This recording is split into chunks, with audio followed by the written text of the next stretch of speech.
Are you ready to break into one of the most in-demand skill in the technology world?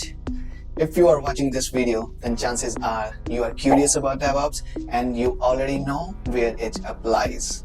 And don't worry, if you are not sure what software development lifecycle is and where we use DevOps, then note it down as your first prerequisite. Hi everyone, I'm Gagan and I'm excited to be here with you today. In this video, I'm going to cover the essential prerequisites that you need to know before diving into the world of DevOps. Whether you are a recent graduate or someone who is having minimal experience with technology, I'm here to guide you through each and every step by breaking it down into easy to understand concepts. After the first prerequisite about what is DevOps and where it's used, the second prerequisite is operating system and its concepts like what is operating system, what are types of operating system, memory management, process management, deadlock, virtualization. Moving on, networking concepts are the next. It's important to know how data travels between the computers.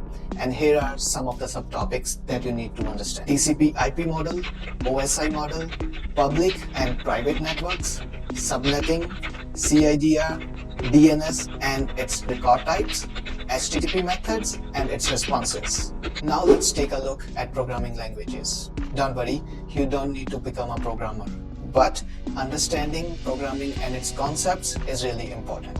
Go ahead and explore these programming languages. Node.js, Python, Java. These three are one of the most important languages that you need to explore. Understand its basics and use cases. Next, we need to talk about databases. Think of it as a digital cabinet to store data. It's important to understand how data is managed in applications. You need to know what is a database, what are types of databases, and what are common operations in databases like create, update, delete, and also how to do access management in databases. Next part is servers. Understanding how client-server model works and what are different kinds of servers like application server, database server, web server is really crucial. Finally, if you are aiming to stand out from the crowd and elevate your skills to the next level, this is the topic where you want to focus your energy on, and it's system design.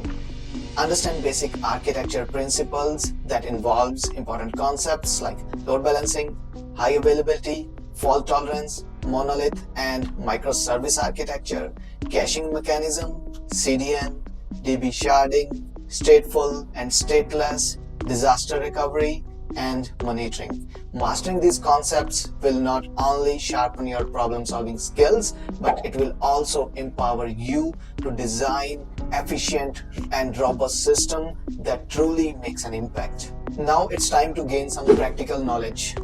For this, you need to install Linux on your system, or you can also use VirtualBox. The main intent is you need to get familiar with Linux and its basic commands like cd, ls, cp, mv. Once you are done with these, then move forward with the process management commands like ps, kill, top, and after these, start networking commands like netstat, ping, telnet, ssh, and there are many more. And after that, you also need to understand how package management works in Linux. Then start using yum and apt. Next, launch some web stacks on the system like LampStack. And once you are done with LampStack, then also try to configure Nginx and Tomcat. It's now time to explore databases. Launch a MySQL database and start creating databases and tables.